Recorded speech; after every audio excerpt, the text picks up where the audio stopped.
Effect of catalyst, point number 6 लिखेगा effect of catalyst. Catalyst का क्या इफेक्ट होता है, कैटलिस्ट जो है वो क्या चेंजेस लाता है, क्या कैटलिस्ट का काम क्या है, ठीक है। तो बेसिकली कैटलिस्ट क्या करता है, किसी भी रेट ऑफ रिएक्शन को क्या कर देता है, फास्ट या स्लो कर देता है। पहले लिखिएगा कैटलिस्ट है क्या, a substance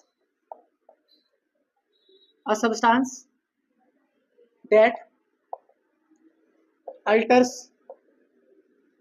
a substance that alters alters the rate of reaction, alters the rate of reaction without changing its mass, without changing its मास में कोई चेंज किए बिना, एंड केमिकल कॉम्पोजिशन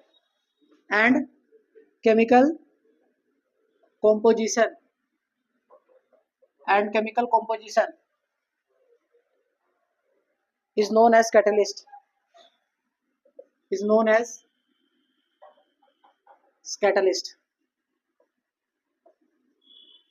कैटलिस्ट क्या है, एक वैसा सब्सटेंस है जो अल्टर्स करता है किसको, रेट ऑफ रिएक्शन को, विदाउट चेंजिंग इट्स मास और केमिकल कॉम्पोजिशन, यानी रिएक्शन में कोई चेंजेस नहीं लाएगा, सिर्फ रेट को फास्ट या रेट को स्लो कर देगा, ठीक है। Not catalyse non spontaneous reaction, it does not catalyse non spontaneous reaction, it does not catalyse non spontaneous reaction, okay. जैसे मान लो कि लाल मिर्च होता है ना, लाल मिर्च से मान लो खाना तीखा नहीं है तो खा रहे आराम आराम से, लेकिन खाना तीखा होगा तो क्या होता है, छोटा सा भी अगर अमाउंट अगर खाने में डाल देते हैं लाल मिर्च का तो क्या होता है, तो क्या बोल रहे हैं कि अगर हम स्मॉल अमाउंट ऑफ कैटलिस्ट भी डालेंगे तो रिएक्शन में लार्ज चेंजेस ला देता है। एक स्मॉल अमाउंट भी कैटलिस्ट अगर उसमें डाले हैं तो वो रिएक्शन में लार्ज चेंजेस ला देता है। तो लिखिए अगला पॉइंट, आज पूरा थियोरेटिकल है, ठीक है। A small amount of catalyst can catalyze a small amount of catalyst can catalyze large amount of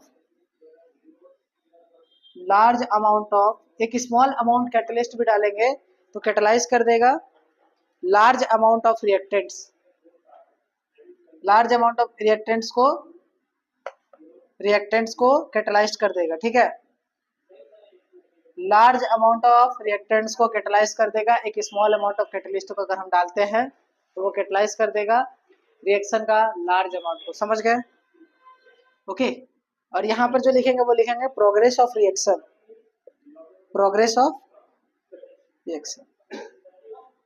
listen, इस ग्राफ में बहुत चीज बताएंगे, बढ़िया समझिएगा।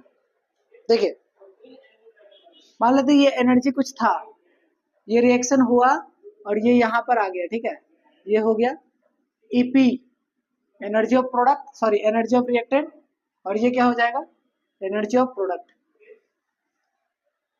ये कौन सा पॉइंट था, पीक पॉइंट था, दिखाई दे रहा है, ये कौन सा पॉइंट है, पीक पॉइंट। अब जैसे हम कैटलिस्ट यूज करते हैं तो ये जो पीक पॉइंट है वो घट जाएगा, ठीक है, ये जो पीक पॉइंट है वो डिक्रीज कर जाएगा, ये जो पीक पॉइंट है वो क्या हो जाएगा, घट जाएगा। पीक पॉइंट में चेंज आ रहा है, यानी समझिएगा पीक पॉइंट में चेंज आ रहा है, क्या आ रहा है, पीक पॉइंट में चेंज आ रहा है। अब देखो जरा ध्यान से, ये वाला जो पॉइंट है, टॉप नॉच का पॉइंट, यहाँ से यहाँ तक का पॉइंट, इसको क्या बोलते हैं, इसको बोलते हैं एक्टिवेशन एनर्जी, और यही वाला टॉप नॉच का पॉइंट को क्या बोलेंगे, इसको भी बोलेंगे एक्टिवेशन एनर्जी, दिखाई दे रहा है। लेकिन कैटलिस्ट का यूज नहीं कर रहे थे तब ये वाला ग्राफ था विदाउट कैटलिस्ट, और ये वाला जो ग्राफ है वो किसका है, विद कैटलिस्ट। तो जब हम कैटलिस्ट को यूज करते हैं तो एक्टिवेशन एनर्जी में डिक्रीज आता है, कि रिएक्शन यहाँ पर जो एनर्जी ऑफ प्रोडक्ट और एनर्जी ऑफ रिएक्टेंट में कोई चेंज नहीं आएगा। कैटलिस्ट का काम क्या है, एक्टिवेशन एनर्जी को डिक्रीज करना, रिएक्शन में कोई बदलाव नहीं लाना, सिर्फ एक्टिवेशन एनर्जी को चेंज लाने को ही कहते हैं। कैटलिस्ट का काम क्या है? एक्टिवेशन एनर्जी को चेंज करना। समझ रहे हैं? व्हाट इज द यूज और व्हाट इज द मतलब क्या बोलते हैं, वर्किंग क्या है, मतलब कहने का मतलब कैटलिस्ट का काम क्या है? तो वो एक्टिवेशन एनर्जी को बदल देता है। समझ रहे हैं? ये वाला एक्टिवेशन एनर्जी ज्यादा था, एनर्जी ज्यादा है ना, देखो ना, इसको ऊपर ले जाएंगे तो इसके अकॉर्डिंग एनर्जी ज्यादा है, और यहाँ पर एनर्जी कम हो गया, तो कैटलिस्ट का यूज करेंगे तो एनर्जी कम हो जाता है। समझ गए? अच्छा, जरा बताओ तो आर्हेनियस इक्वेशन के इज इक्वल टू क्या था? ए ई का power minus E A by R T. अब जब हम कैटलिस्ट यूज करेंगे तो एक्टिवेशन एनर्जी में यहाँ पर हम लिख लेते हैं के सी, तो यहाँ क्या लिखेंगे? ए बराबर ई बराबर minus E A by R T. कोई दिक्कत? समझ रहे हैं? दोनों को लिख दिया, कोई दिक्कत? तो एक्टिवेशन एनर्जी जो है, और यहाँ पर ए सी लिख देते हैं, ए सी, इसका मतलब क्या होगा? Activation energy of catalyst. ठीक है? अच्छा, दोनों को डिवाइड देंगे तो क्या आएगा प्रियांशु? क्या आएगा दोनों को डिवाइड देंगे तो? किसको ऊपर रखे किसको नीचे रखे? तो कैटलिस्ट वाला ऊपर रखते हैं, तो क्या लिखेंगे? के C by K equal to क्या हो जाएगा बताओ?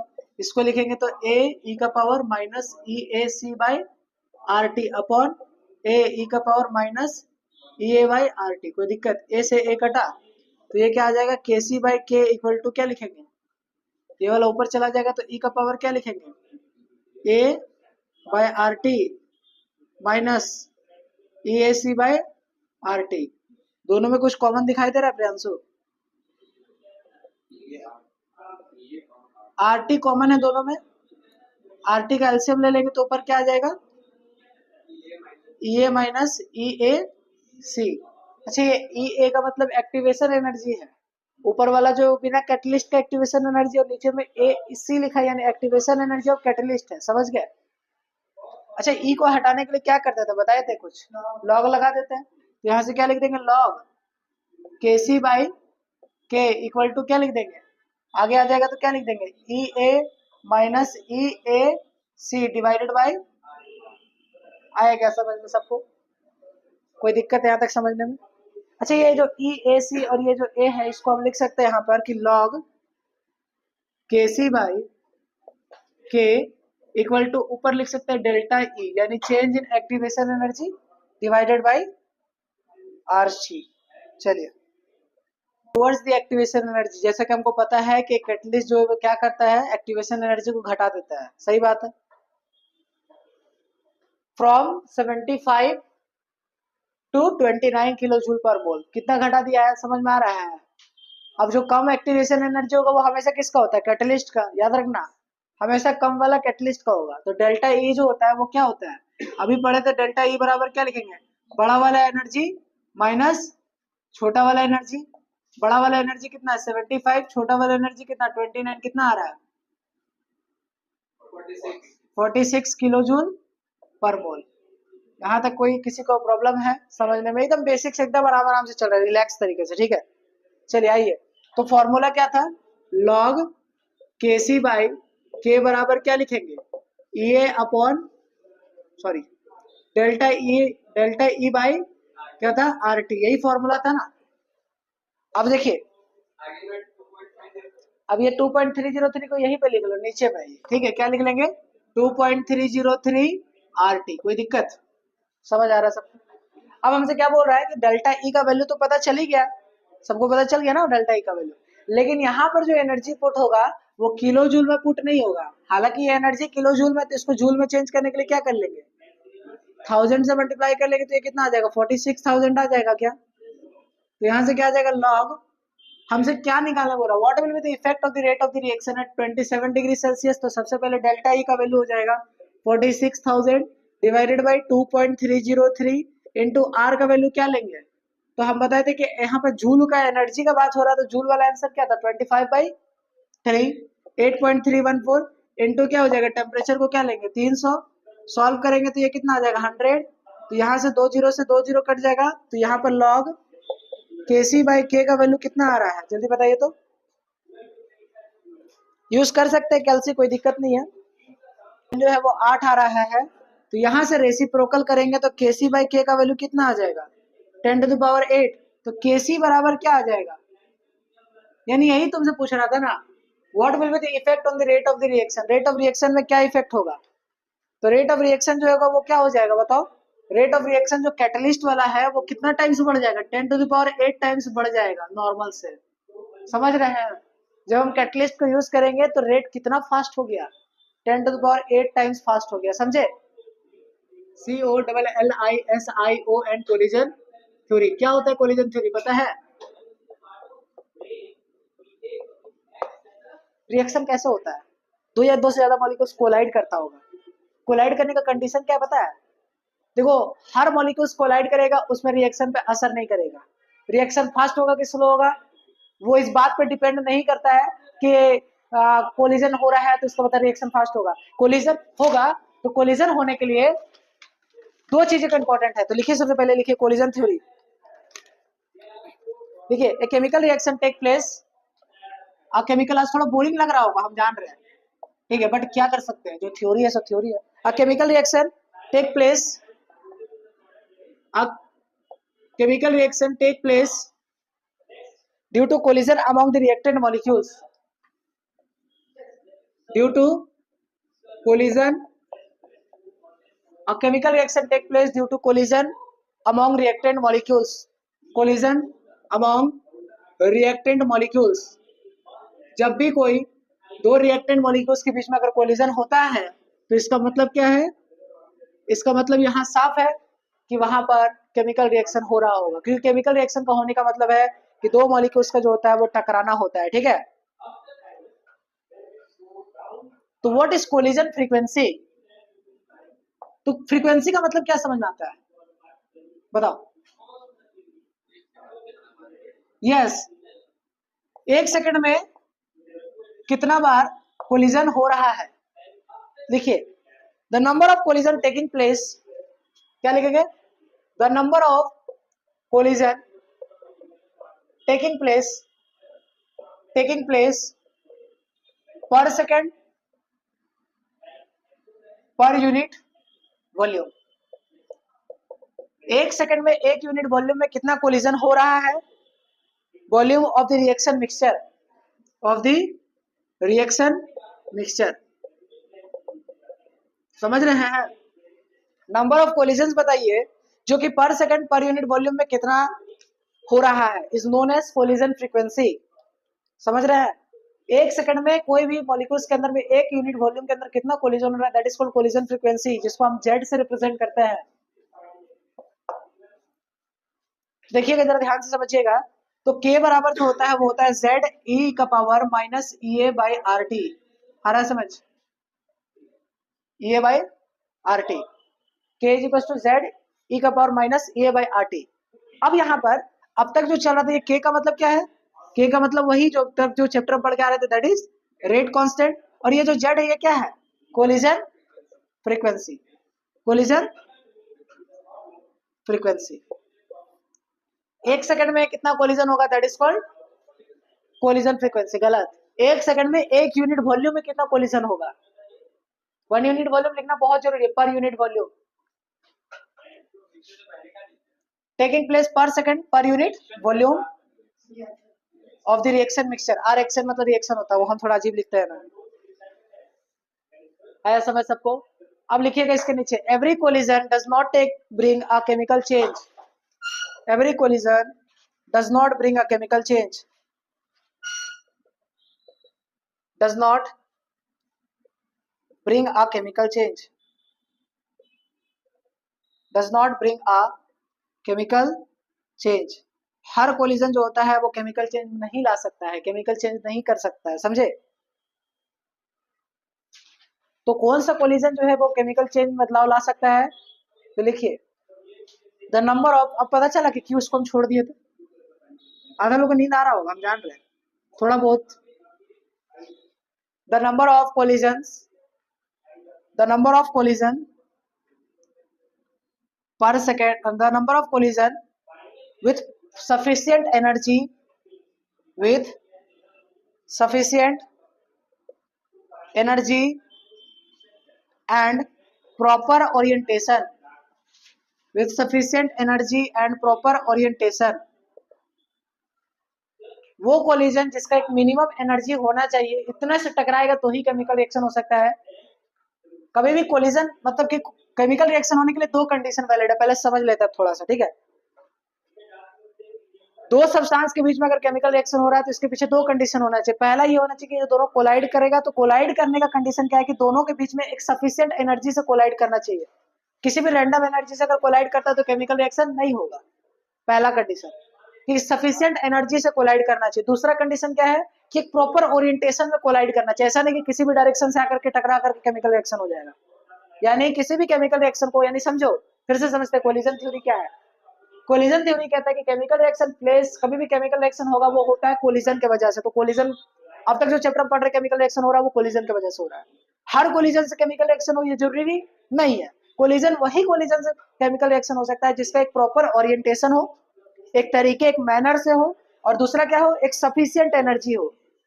कोलिजन होगा लेकिन कोलिजन हर कोलिजन से केमिकल रिएक्शन नहीं होगा, समझ रहे हैं ना आप, थोड़ा आ रहा दिमाग ना, कि वही कोलिजन से केमिकल रिएक्शन हो सकता है जिसके पास एक प्रॉपर एनर्जी हो, यानी सफिशिएंट एनर्जी हो, और दूसरा क्या, एक प्रॉपर ओरिएंटेशन होना चाहिए। समझ रहे हैं, आया समझ आता है? प्रॉपर ओरिएंटेशन दैट एक्चुअली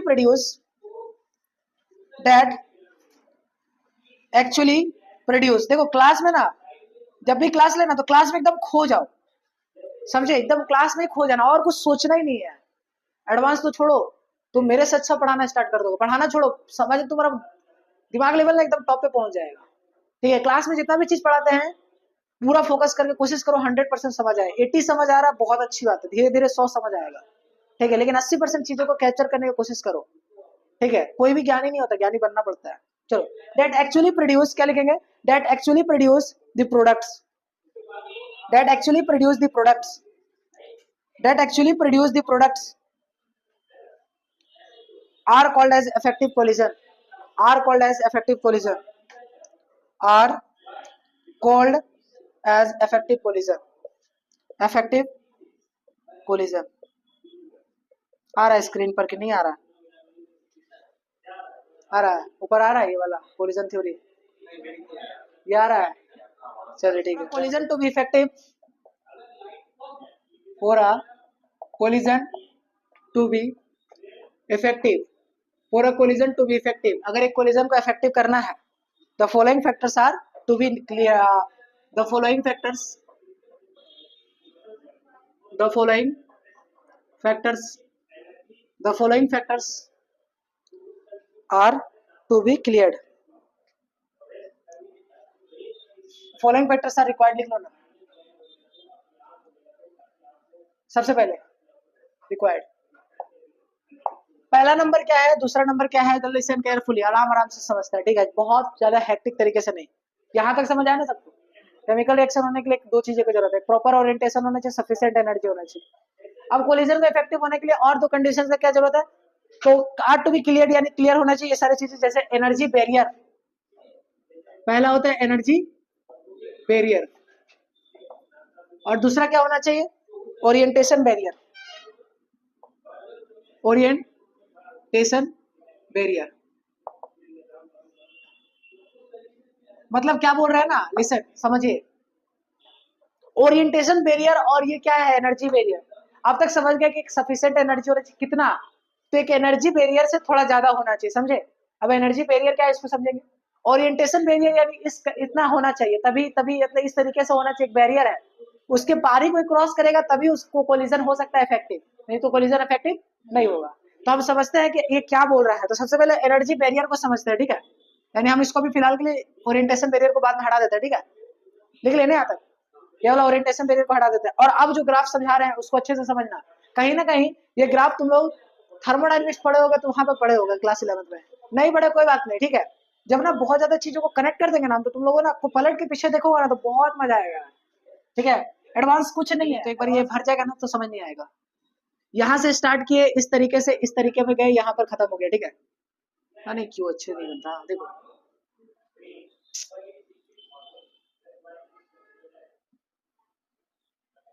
आगे यहां तक समझ, लिसन, ये एनर्जी ऑफ रिएक्टेंट होगा और एनर्जी ऑफ प्रोडक्ट होगा। थोड़ा 11 के भी चर्चा यहाँ पर करते चलेंगे। कोई बता सकता है ये जो ग्राफ हम बनाए ये एक्सोथर्मिक है एंडोथर्मिक? किसी को याद है? नहीं, बताइए क्या है, कोई बताएगा? इसको हम मान लेते हैं ये HR है, एंथैल्पी ऑफ रिएक्टेंट है, और ये एंथैल्पी ऑफ प्रोडक्ट है। समझ रहे हैं? समझ गए? या फिर हम लोग ऐसे करते हैं, इसको थोड़ा सा और अच्छे से समझने की कोशिश करते हैं, फिर थोड़ा सा और समझाते हैं। देखिए यहां पर लेते हैं और ऐसे करके ग्राफ बना रहे हैं, ठीक है?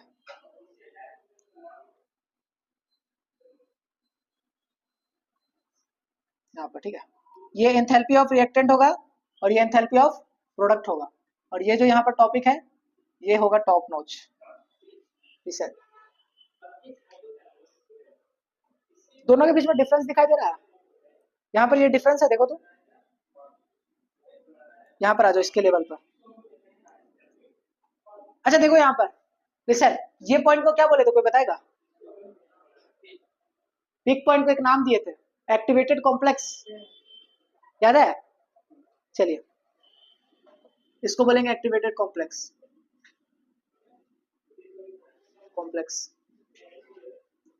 अब यहां देखिएगा,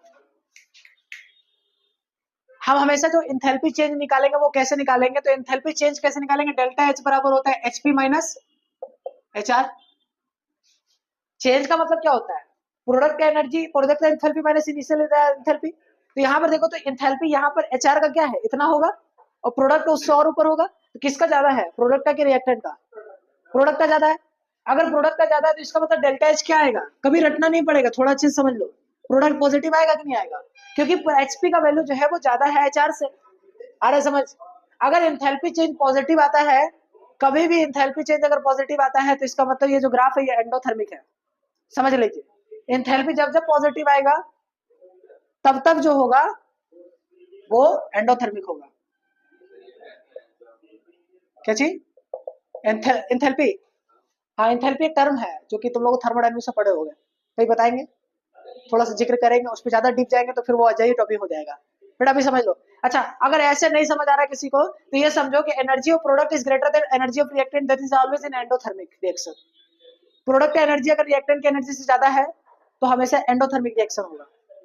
एक्सोथर्मिक रिएक्शन का मतलब क्या होता है? रिएक्टेंट का एनर्जी ज्यादा था, प्रोडक्ट का एनर्जी कम होगा। क्या बोल रहे हैं, लिख लेते हैं यहाँ पर। एनर्जी ऑफ प्रोडक्ट अगर always greater than energy of reactant होता है तो प्रोडक्ट का एनर्जी जब जब ज्यादा होगा तो वो रिएक्शन एंडोथर्मिक होगा। समझ गए?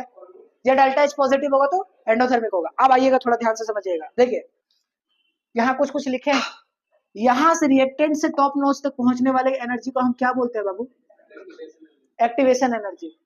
रिएक्टेंट से प्रोडक्ट तक, रिएक्टेंट से एक्टिवेटेड कॉम्प्लेक्स तक पहुंचने वाले को हम बोलेंगे एक्टिवेशन एनर्जी। कोई दिक्कत, कोई डाउट? अब ये जो minimum amount of energy required है जिससे एक्टिवेटेड कॉम्प्लेक्स तक पहुंच सकते हैं, वो कितना एनर्जी हम दे रहे हैं जो एक्टिवेटेड कॉम्प्लेक्स तक पहुंच गए? यहाँ से जीरो से कितना एनर्जी देंगे? That is called ETH, threshold energy इसको बोलते हैं। वो मिनिमम अमाउंट ऑफ एनर्जी बताइए जिससे कि इंसान एक बार अगर हम सीढ़ी चढ़ जाता है तो स्लाइडिंग से आराम से स्लिप करके नहीं आ जाता, झूला वाला नहीं चढ़े हो, मेला वेला में रहता जो, या स्लाइडिंग जो पार्क वार्क में रहता था, इधर से सीढ़ी चढ़ना पड़ता था, तो वो कितना एनर्जी चाहिए? यहाँ पर पहुंच गए तो आराम से रिएक्शन हो जाएगा। तो वो यहाँ जहां से स्टार्ट हुआ है वहां से कितना energy they, that is called activation energy. और अगर जीरो से स्टार्ट करे तो कितना amount of energy, that is called threshold energy. कोई दिक्कत? इसी में बहुत एक्सपेरिमेंट करेंगे, पहले यहाँ तक छाप लो। अच्छा देखो तो यहाँ पर हम एक चीज बना है, देखो तो यहाँ पर ये यहाँ से इसको टुक टुक टुक टुक टुक टुक टुक यहाँ ले आते हैं, तो यहाँ से देखो तो एक चेंज दिखाई दे रहा है, तो इसको डेल्टा H बोल सकते हैं। कोई दिक्कत? समझ आया सबको? चलो छापो एक बार, देखिए ना सब लोग जिनका नहीं आया है। यहाँ से स्टार्ट करते हैं, मान लो तो ऐसे करके ऐसे खत्म होगा। ये एंथैल्पी ऑफ प्रोडक्ट हो गया और ये एंथैल्पी ऑफ रिएक्टेंट हो गया। यहाँ से डेल्टा H में तुम देखो, यहाँ पर डेल्टा H लिखेंगे, ये डेल्टा H का चेंज हुआ, वहां भी लिखो तो कोई दिक्कत नहीं, हालांकि लेकिन यहाँ पर लिखा करो तो ज्यादा बेटर होगा। और इस बार डेल्टा H जो आएगा वो क्या आएगा? नेगेटिव आएगा, और जब नेगेटिव आ रहा है तो इसका मतलब ग्राफ क्या होगा? एक्सोथर्मिक होगा। और ये पिक पॉइंट क्या होगा? ये पिक पॉइंट एक्टिवेटेड कॉम्प्लेक्स होगा। यहाँ से इसको क्या बोलेंगे? एक्टिवेशन एनर्जी, और यहाँ पर क्या बोलेंगे? Threshold energy. इतना तो सब लिख ही लिया होगा, सबका बन गया ग्राफ। चलो ठीक है, अब लिखिए, लिखिए व्हाट इज सबसे पहले, हाँ ठीक है, सबसे पहले लिखिए कि एक्टिवेशन एनर्जी क्या होता है। डेफिनेशन नहीं लिखा था एक्टिवेशन एनर्जी का, दिखाए थे कि the minimum amount of energy required to make an activated precipitate या ट्रांजिशन स्टेट। देख लीजिए, अगर लिखा हुआ नहीं तो लिखवा देते, दिखा दिए थे प्रियांशु। चलिए लिखिए, नोट करके लिखिएगा, इंपॉर्टेंट पॉइंट है। The activation energy depends on, the activation energy depends on the nature of, depends on the nature of chemical bonds। किस पर डिपेंड करेगा? नेचर ऑफ केमिकल बॉन्ड्स पर, कि केमिकल बॉन्ड्स किस तरह है, अंडर गोइंग रिपर्च रेप्चर। एनसीईआरटी में यही लिखा हुआ है। रेप्चर का मतलब होता है ब्रेक होना। क्या पढ़ेंगे इसको? रप्चर। क्या पढ़ेंगे? रप्चर यानी बॉन्ड ब्रेक होना, ठीक है। बगल में लिख लेना, bond undergoing breaking, bond breaking, ठीक है। And is independent of enthalpy of reactants, independent of enthalpy of reactants and products,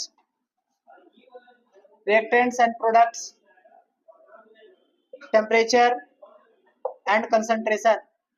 listen, activation energy जो होता है वो किस बातों पे डिपेंड करता है? कि केमिकल बॉन्ड नेचर कैसा है, बॉन्डिंग का, नहीं चाहिए। चलिए, एक्टिवेशन एनर्जी किस बातों पे डिपेंड करेगा? कि वो नेचर ऑफ केमिकल बॉन्ड कैसा है, केमिकल बॉन्ड का नेचर कैसा है, अंडरगोइंग रिपर्चर यानी बॉन्ड ब्रेक कैसे हो रहा है, समझ रहे हैं। और इंडिपेंडेंट किसका होगा? कि enthalpy of reactant, enthalpy of product, temperature of pressure पे किसी बातों पे डिपेंड नहीं करेगा। इसी भी एक सवाल आता है सेशन रीजन पर, देख लीजिएगा। जो भी थ्योरेटिकल सवाल है, आज से थ्योरी सवाल आएगा। अब तक जितना भी केमिकल काइनेटिक्स का जो थ्योरी सवाल था वो नहीं क्यों बन रहा था? क्योंकि ये नहीं पढ़ाए थे। अब बनेगा धीरे धीरे। देखो क्या होता है कि सारा थ्योरी एक ही बार निकाल देंगे ना तो तुम बुक को एक ही बार देखोगे। धीरे धीरे तोड़ तोड़ के पढ़ा रहे तो क्या हो रहा है कि एक बार तो पहले सब सेलेक्ट करके बना लिया, अब उसमें से जो नहीं बना था वो अब बनना स्टार्ट हो जाएगा। यही बुक का तरीका होता है, ठीक है। और थोड़ा बोरिंग सा है बट ठीक है, कोशिश करते हैं। एक्टिवेशन एनर्जी जो है वो किस बातों पर डिपेंड करेगा? कि केमिकल बॉन्डिंग कैसा है। जैसे ज्यादा अच्छे स्ट्रॉन्ग बॉन्ड होगा तो एक्टिवेशन एनर्जी ज्यादा होगा, कम वीक बॉन्ड होगा तो जल्दी ब्रेक हो जाएगा। तो यानी कहने का मतलब है कि केमिकल बॉन्डिंग अंडरगोइंग रिपर्चर यानी टूटने में जब जाता है तो इंडिपेंडेंट होता है किसका? कि रिएक्टेंट का और प्रोडक्ट का एनर्जी एंथैल्पी क्या है उस पर नहीं डिपेंड करेगा, और ना ही टेम्परेचर ना ही कंसंट्रेशन पर, सिर्फ इस पर डिपेंड करेगा कि बॉन्ड कैसा है। समझ गए? ये एनसीईआरटी का बहुत इंपॉर्टेंट लाइन है। अब लिखिए थ्रेशोल्ड एनर्जी। लिखा है? थ्रेशोल्ड एनर्जी तो नहीं लिखा है?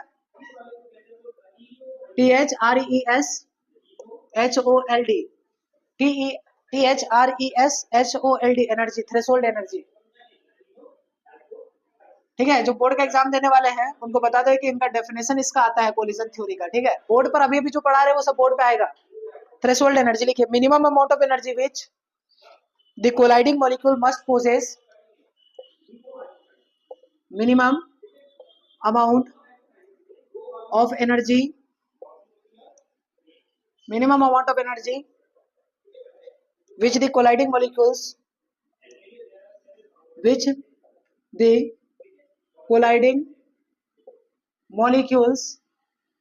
must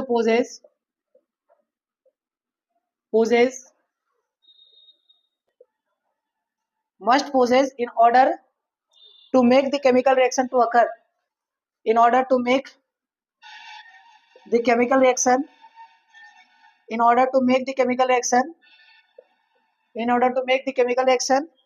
to occur, यानी किसी भी केमिकल रिएक्शन को अकर करने के लिए कोलाइडिंग मॉलिक्यूल्स कितना एनर्जी जो है वो पोज करेगा, कितना एनर्जी कोलाइडिंग, दो कोलाइडिंग मॉलिक्यूल्स टकराए तो कितना एनर्जी जो होगा वो टोटल जीरो से कितना एनर्जी होगा उतना, ताकि वो केमिकल रिएक्शन अकर कर जाए। और एक्टिवेशन एनर्जी क्या था? To make activated, transition state पे पहुंचने के लिए किसी भी amount of energy required to make activated precipitate. तो दोनों में फर्क क्या है समझ आ गया होगा? क्लियर है? कोई दिक्कत यहाँ तक समझने में? अब रिवर्सिबल का ग्राफ देखते हैं, ठीक है। रिवर्सिबल रिएक्शन का कैसा ग्राफ होता है, ठीक है। रिवर्सिबल रिएक्शन यानी वो रिएक्शन जो आगे पीछे होता होगा, फॉरवर्ड भी जाएगा और बैकवर्ड भी जाएगा, ठीक है। अब देखिएगा ध्यान से समझिएगा। मान लो ये हमारे पास रिएक्शन है, इसका एनर्जी है और ये रिएक्शन इस तरीके से हुआ और यहाँ पर पहुंच गया, ठीक है। थोड़ा बड़ा बनाते तो ज्यादा मस्त दिखेगा क्या। यहाँ पर इसका एनर्जी है, इस तरीके से गया यहाँ पे पहुंचा, ठीक है। और ये और ऊपर कर लेते हैं, यहाँ पर क्या है? एनर्जी, और इधर क्या होगा? Reaction coordinate. इतना तो याद हो ही गया होगा यार, इतना भी बोरिंग नहीं पढ़ाते। चलो देखो, ये वाला जो रिएक्शन का एनर्जी होगा इसको क्या बोलेंगे? Enthalpy of reactant. ये वाला जो यहाँ से यहाँ तक होगा उसको क्या बोलेंगे? एंथैल्पी ऑफ प्रोडक्ट, ये वाला जो यहाँ से यहाँ तक को क्या बोलेंगे, थ्रेशोल्ड एनर्जी, यहाँ से यहाँ तक को क्या बोलेंगे, activation energy of forward reaction. अगर मान लो ये रिएक्शन बैकवर्ड जा रहा है तो यहाँ से यहाँ तक के रिएक्शन को क्या बोलेंगे, activation energy of backward reaction. समझ आया क्या? अब देखिएगा जरा ध्यान से, लिसन, ये कहाँ तक पहुंच गए, एक्टिवेटेड कॉम्प्लेक्स तक। अब इन्हीं को ना जोड़ जाड़ के कुछ ना कुछ पूछेगा वो, हम सब देखो बहुत सारी चीजें बता दी है। अच्छा देखो हम ना यहाँ तक पहुंचने की कोशिश करते हैं, कौन कौन सा तरीका होगा पहले एक एक करके समझते हैं, ठीक है। ETH को कैसे कैसे लिखोगे बताओ। अच्छा यहाँ से यहाँ तक को क्या बोलेंगे बताओ, ये वाला जो डिफरेंस है इसको क्या बोलेंगे, हाँ डेल्टा एच, जिसको क्या लिख सकते हैं, HP माइनस 4।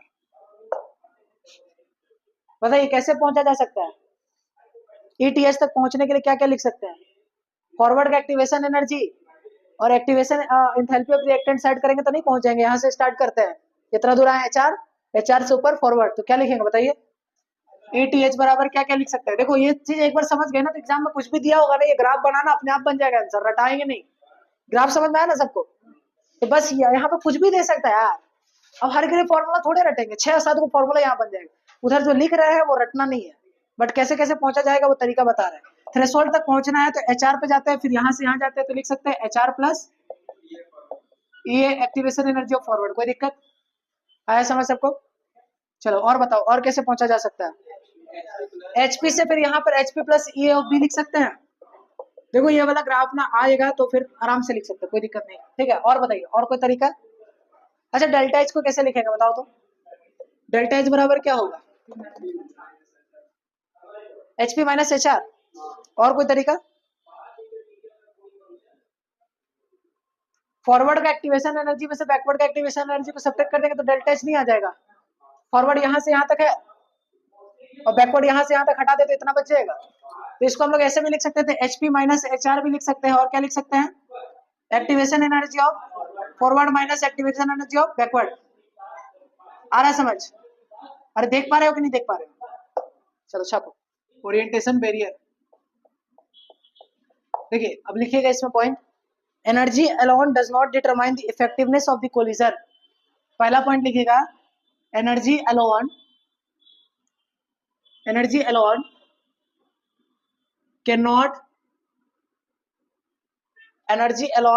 determine, या cannot मत लिखो यार, एनर्जी अलोन डज नॉट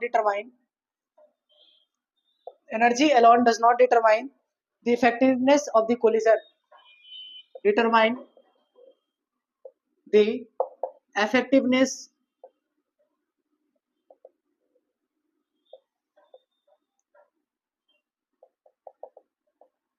यानी सिर्फ एनर्जी से, पास कर तो पीछे लीजिए ना, यानी सिर्फ एनर्जी जो होगा वो कोलिजन को डिटरमाइन नहीं करेगा, ओरिएंटेशन भी मैटर करता है। तो लिखिए नेक्स्ट पॉइंट लिखिएगा, the reacting molecules must collide in proper manner. यानी रिएक्टिंग मॉलिक्यूल्स जो रिएक्ट कर रहा है उसके पास एनर्जी होगा तो इसका मतलब ये थोड़ा है कि वो रिएक्शन कर जाएगा, उसके लिए प्रॉपर मैनर भी होना चाहिए। यानी दिमाग होगा तो इसका मतलब थोड़ा है आईटी क्रैक हो जाएगा, एक मैनर भी तो होना चाहिए, प्रैक्टिस एक डिसिप्लिन होना चाहिए, है ना। जरूरी थोड़ा कि दिमाग है तो हो जाएगा, अब दिमाग अब कॉमर्स वाला बच्चा आईटी क्रैक थोड़ी कर लेगा, एक मैनर है, प्रॉपर तरीका है ना सबका, है कि नहीं। देखिए the reacting molecules must collide, the reacting molecules must collide in proper manner, in proper manner, एक प्रॉपर मैनर में कोलाइड करना चाहिए, ठीक है। एक प्रॉपर मैनर में कोलाइड करेगा if the reaction is to be occurred, if the reaction is to be occur, अगर रिएक्शन को अकर करना है तो एक प्रॉपर मैनर में होना चाहिए। समझ गया? तो अब तक जो हम लोग K इक्वल टू, पिछले वाले में फॉर्मूला क्या पढ़ के आए थे, थोड़ा सा पीछे पढ़े थे ना, K इक्वल टू Z, है ना। अब एक नया फॉर्मूला आ जाएगा, K इक्वल टू Z तो रहेगा, इस Z के साथ आ जाएगा P, ठीक है, P Z E का पावर माइनस EA/RT। समझ रहे हैं? और कहीं ना कहीं अगर इसको हम कंपेयर करें वो फॉर्मूला से तो क्या था, K equal to A E का पावर माइनस EA/RT, यानी यहाँ पर ए का जो वैल्यू होगा वो किसके बराबर होगा, ए बराबर पी जेड होगा। अब पी क्या है, क्या वो ये आर्हेनियस इक्वेशन। अब इससे पहले ये वाला जिसमें पी की जगह जेड तो था ही, अब पी भी आ गया है, सिर्फ जेड से नहीं नहीं, अब पी भी आएगा ना, प्रॉपर मैनर भी आ गया ना, ओरिएंटेशन भी आ गया है। नहीं हाँ वो इनकम्प्लीट था, वो कब वो कोलिजन थ्योरी का फर्स्ट पॉइंट से बना, अब सेकंड पॉइंट से बता रहे हैं ना, समझ गए। चलिए तो ये जो पी है इसको क्या बोलते हैं, इसको बोलते हैं प्रोबेबिलिटी फैक्टर। क्या प्रोबेबिलिटी है कि रिएक्शन होगा कि नहीं होगा, पी का मतलब क्या है, प्रोबेबिलिटी फैक्टर। प्रोबेबिलिटी फैक्टर जिसे को क्या बोलते हैं, इसको बोलते हैं steric factor. Steric factor, steric factor. एक ए रिएक्शन है वो बी भी दे रहा है और वो सी भी दे रहा है, एक ही रिएक्टेंट्स दो प्रोडक्ट दे रहा है, पढ़ते हैं ना क्लास 10th में, एक ही रिएक्शन है वो दो मॉलिक्यूल्स दे रहा है, दो अलग अलग दे रहा है, बट दोनों को प्रोडक्ट जो बना रहा है क्या दोनों सेम ही टाइम पर बन रहा होगा, ये जरूरी नहीं है। अब तक क्या पढ़ रहे थे, एक दो प्रोडक्ट देता है तो डिकम्पोजिशन रिएक्शन बोलते हैं, यही ना पढ़े हो गए, बट क्या दोनों ही प्रोडक्ट जो है वो सेम टाइम पर आ रहा है, ये इंपॉर्टेंट है। दोनों का रेट ए से जो बी बन रहा है क्या उसी स्पीड से बन रहा है जिससे सी बन रहा है। फॉर एग्जाम्पल मान लो यहाँ CaCO3 लिखते हैं तो CaCO3 से CaO प्लस CO2 बना, ये ए है, ये बी है और ये सी है। ए से जो बी बना और ए से जो सी बना क्या दोनों में सेम टाइम लगा है बनने में, यही पता करना है हमको, इसी को बोलते हैं फर्स्ट ऑर्डर पैरेलल रिएक्शन, समझे, कोई दिक्कत। चलो आइए लिसन, तो हम यहाँ पर कुछ कुछ मानेंगे, इसका रेट कांस्टेंट को K1 मान लेते हैं, इसका रेट कांस्टेंट को K2 मान लेते हैं, ठीक है। इसका एक्टिवेशन एनर्जी को क्या मान लेते हैं, 1 मान लेते हैं, और इसका एक्टिवेशन एनर्जी को क्या मान लेते हैं, 2 मान लेते हैं। तो K1 का वैल्यू क्या लिखेंगे बताओ। सबसे पहले ये क्या है, फर्स्ट ऑर्डर रिएक्शन है, फर्स्ट ऑर्डर है ना। अच्छा देखना इधर, एक चीज बताएंगे, थोड़ा सा तुम लोगों को हो सकता है दिक्कत हो, बट देखना समझना, क्या लिखेंगे, रेट ऑफ डिसअपीयरेंस ऑफ ए क्या लिखाएगा बताओ तो, देखना कितना आसानी से एकदम समझा जा सकता है। रेट ऑफ डिसअपीयरेंस ऑफ ए क्या लिखेंगे, minus D A by D T, यही पड़े ना। अच्छा रेट बराबर क्या होता है, रेट इज इक्वल टू, अगर फर्स्ट ऑर्डर रिएक्शन है तो K इंटू ए का पावर 1 लिखते हैं, क्या यहाँ तक कोई दिक्कत है किसी को समझने में, rate is equal to K into क्या हुआ, rate is equal to K A का पावर 1, कोई दिक्कत। अच्छा तो यहाँ से हम लोग ऐसा लिख सकते हैं कि रेट बराबर क्या होता है, minus D A by D T, सही बात है, minus D A by D T is equal to क्या लिखेंगे, K concentration of A after time T लिख लेते हैं, कोई दिक्कत। लिसन हाफ लाइफ का फॉर्मूला बोलो तो, देखना सारी चीज रिवाइज हो रहा है लगभग लगभग। हाफ लाइफ क्या होगा, तो हाफ लाइफ होता है 0.693 बाई के, यही था फर्स्ट ऑर्डर रिएक्शन का हाफ लाइफ। तो यहाँ से क्या लिखेंगे, K बराबर क्या आ जाएगा, 0.693 बाई टी हाफ हो जाएगा। ये सब क्या था, रिवीजन टाइप का था। अब देखना गौर से बाबू, यहाँ समझना, हम यहाँ पर एक चीज तुम लोगों को लिखेंगे, इसके हिसाब से अगर हम ये रेट लिखना चाहेंगे तो K ए का जो कंसंट्रेशन लिख रहा है, यहाँ K जो लिखेंगे कौन सा K लिखेंगे, K1 या K2, तो जब दो रिएक्शन होगा ना तो दोनों का रेट में ना हम यहाँ पर एक चीज मान के चलेंगे, यहाँ पर जो रेट लिखाएगा वो क्या लिखेंगे, देखो K2 80 माइनस K1 80, ये हम आगे का भी जिक्र करेंगे इसके बारे में कि हम दोनों को ऐसे ही लिखेंगे, ठीक है। K2A या दोनों का ना हम एक काम करते हैं, दोनों को प्लस कर लेते हैं फिलहाल के लिए, ठीक है, ताकि कंफ्यूजन ना हो। दोनों का क्या हो जाएगा प्लस, क्या लिखेंगे, K1 80 और K2 80, दोनों का रेट को क्या कर दिया, ऐड कर दिया, ठीक है। नहीं समझे, अगर बी प्रोडक्ट बना रहा होगा तो इसमें रेट क्या लिखते हैं, रेट इज इक्वल टू लिखते हैं ना K1 ए का पावर 1, यही लिखते हैं ना, और इसमें रेट लिखते क्या लिखते हैं बताओ, rate is equal to K2 A का पावर टी, तो दोनों को ऐड कर देंगे ना, समझ रहे हैं, यहाँ तक सबको समझ आया। कुछ कॉमन है क्या इन दोनों में, देखो तो 80 कॉमन है, तो यहाँ से हम ऐसे लिख सकते हैं कि minus D A by D T equal to, देखो सिर्फ सीखना है, ठीक है, चीजों को अभी बहुत चीज सिखाएंगे जो कि तुम्हारे कभी भी एग्जाम के लिए मत पढ़ो, थोड़ा टफनेस चीजों को सीखो, क्या नहीं सीख पा रहे हैं कि नहीं सीख पा रहे हैं, ठीक है, जब इतना मेहनत से पढ़ा रहे, इतना लेवल को आप करने की कोशिश करें तो दिमाग खोलते रहना है, कुछ हार्ड अभी तक तो नहीं लगा होगा, आया यहाँ तक समझ, कॉमन कर लिया। अच्छा देखो तो ऐसे अगर मान लो डायरेक्ट लिखते हैं तो रेट बराबर क्या आता, दोनों को ऐड करके आया तो क्या कहीं हम इसको बोल सकते हैं कि ये K इफेक्टिव आ गया है, तो के इफेक्टिव बराबर फॉर्मूला क्या आ जाएगा, दो रिएक्शन होगा तो ध्यान से देखते जाना, क्या आ जाएगा K1 प्लस, आया समझ, कोई दिक्कत यहाँ तक समझने में? अच्छा अब जरा देखो जरा ध्यान से कि मान लो इसका हाफ लाइफ लिख रहे हैं तो क्या लिखोगे, अब यहाँ पर हम लोग ऐसे लिख सकते हैं, देखो तो 0.693 बाई टी इफेक्टिव लिख सकते हैं, नहीं समझ आया, नहीं समझ आया, 0.693 बाई टी हाफ लिखते हैं ना, तो हम यहाँ पर लिख सकते हैं टी हाफ ऑफ इफेक्टिव कर लो, क्या लिख सकते हैं, T half of effective equal to में हम लोग ऐसा लिख सकते हैं, देखो तो 0.693 by T half of 1 plus 0.693 by T half of B, इस रिएक्शन का टी हाफ जितना लगेगा, इस रिएक्शन का टी हाफ लगेगा, इसका टी हाफ और इसका टी हाफ जो लग रहा है, ए से बी बनने का जो हाफ लाइफ होगा और बी से ए से सी बनने का हाफ लाइफ होगा, दोनों का हाफ लाइफ को ऐड कर देंगे तो इफेक्टिव हाफ लाइफ निकल जाएगा। हाफ लाइफ मतलब क्या है, ऐड कर रहे हैं ना यार, सीधे सी सिंपल सी बात है, कुछ कट रहा है। तो ये वाला फॉर्मूला हम लोग ना अभी करंट इलेक्ट्रिसिटी पढ़ाएंगे ना, तो वहां भी पढ़ाएंगे 1/r equivalent is equal to 1/r1 plus 1/r2 parallel combination में, और नाम भी क्या है, पैरेलल रिएक्शन, याद हुआ?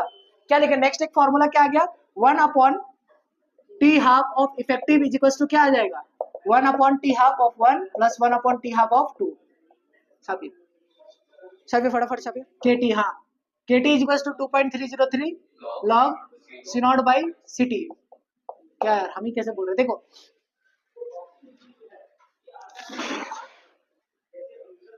सबसे पहले यहाँ देखना गौर से, ये केटी है ना, केटी को केटी रहने दो, 2.303 लॉग को क्या लिख सकते हैं, ln लिख सकते हैं, ln c0 बाई ct।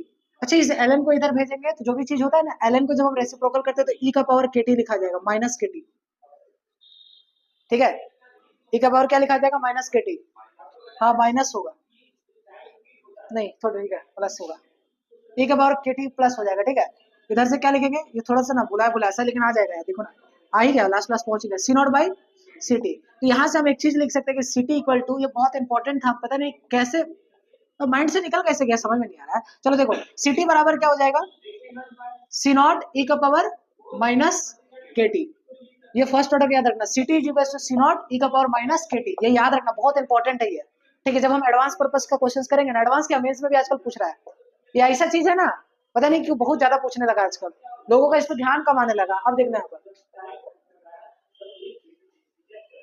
अभी जो हम रिएक्शन लिखे उससे अगर मान लो हम AT एक बार क्या लिख सकते हैं, एक बार ऐसा लिख सकते हैं, देखो तो AT मान लेते हैं, AT is equal to initial concentration को C0 मान लेते हैं, ठीक है, E का पावर क्या लिखेंगे बताओ तू, ऐसा लिखेंगे minus K1 plus K2 into T, लिख सकते हैं, कोई दिक्कत है, अलग तुम बताओ, कोई डाउट है, यही वाला लिखे हैं, बस K की जगह इफेक्टिव वाला लिख देंगे क्योंकि पैरेलल रिएक्शन में इफेक्टिव क्या होता है, कोई दिक्कत याद है समझने में? चलो आगे देखो, अगर मान लो हम B का लिखते रेट तो क्या लिखते हैं, B का रेट क्या लिखते हैं, dB बाई dt क्या लिखा था बताओ, dB by dt is equal to क्या लिखते हैं बताओ, dB by dt is equal to लिखते हैं K1 A था कि 1 था कि 2 था, B में 1 था ना, तो क्या लिखते हैं K1 A AT, यहाँ पे लिखते हैं AT, कोई दिक्कत, क्या यहाँ पर भी AT है, K1 AT और यहाँ पर भी AT है, कोई दिखाई दे रहा है सबको, तो क्या हम यहाँ पर ऐसा कर सकते हैं कि dB के वहां पर पुट कर सकते हैं, कोई दिक्कत बोलिए, या AT का वैल्यू यहाँ पर पुट कर दे तो क्या आ जाएगा जरा बताओ तो, dB अपॉन dt, K1 को K1 ही रहने देंगे, C0 के CT की यहाँ पर क्या लिख देंगे, C0 e का power minus K1 plus K2 into T, any doubt किसी को, किसी को कोई डाउट है यहाँ तक? अच्छा अब यहाँ देखो तो dt को इधर भेज देते हैं, ठीक है, कुछ हम डिराइव करने की कोशिश कर रहे हैं और ये हो जाएगा, तो यहाँ से क्या आ जाएगा dB इक्वल टू, यहाँ से क्या आ जाएगा K1 C0 e का power minus K1 plus K2 t, और यहाँ पर क्या आ जाएगा इंटू dt हो जाएगा, कोई दिक्कत है, दोनों साइड हम इंटीग्रेट कर देते हैं, ठीक है, इंटीग्रेट कर देंगे तो यहाँ पर दोनों साइड इंटीग्रेट, ये दोनों कांस्टेंट है तो बाहर कर दिए, अब यहाँ इंटीग्रेट करेंगे तो टाइम यहाँ पर dB है, इनिशियल कंसंट्रेशन 0 था, फाइनल कंसंट्रेशन को क्या माने है, फाइनल कंसंट्रेशन को BT मान लेंगे, क्योंकि B है तो BT मान लेंगे, फाइनल कंसंट्रेशन क्या हो जाएगा BT लिखो ना, तो इंटीग्रेट करेंगे तो ये क्या आ जाएगा, BT के बराबर आ जाएगा, कोई दिक्कत, इक्वल टू, थोड़ा थोड़ा समझ आ रहा है ना सबको, थोड़ा ही थोड़ा आना चाहिए, यहाँ तक आया, अब इंटीग्रेट हम करने वाले हैं नहीं, ओके K1 C0 तो हो गया। एक्सपोनेंट का अगर इंटीग्रेशन करेंगे तो ये एक्सपोनेंट का पावर K1 प्लस K2 हो जाएगा, इस तरीके से लिखा जाएगा। और जो भी इसका पावर होता है उसका फिर करेंगे तो नीचे में शायद K1 प्लस K2 हो जाएगा।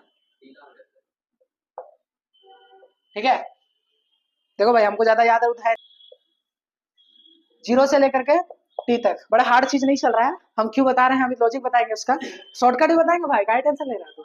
सर पे हाथ मतलब यहाँ पर T0 पुट करेंगे तो आंसर क्या हो जाएगा 1, और T पुट करेंगे तो T की जगह T पुट होगा, कोई दिक्कत। तो फाइनली जो फॉर्मूला निकल कर आएगा वो ये आएगा कि PT बराबर, देखना सीखो सीखो, K1 बहुत टाइम हो गया है, C0 यहाँ तक आया, नीचे वाला बाहर आ जाएगा तो क्या लिखेंगे K1 प्लस, आया समझ। अब ये वाला जैसे इसमें पुट करेंगे तो पावर नेगेटिव है ना, 0 पुट करेंगे तो आगे 1 आ जाएगा, तो इसके अंदर क्या आ जाएगा 1। नहीं मैं कह रहा हूँ कि पहले T पुट करोगे तो पावर नेगेटिव है ना, पॉजिटिव करने के लिए हम क्या कर रहे हैं, यहाँ पर ऐसा लिखा 1 माइनस E0 का पावर क्या आ जाएगा minus K1 plus K2 into T। आया क्या समझ, बड़ा हार्ड था ना, प्रॉब्लम नहीं है, A0 ये A0। अच्छा देखो यहाँ पर समझाए, ये वाला नोट है ना, जल्दी से समझ लेते, 2 मिनट का काम।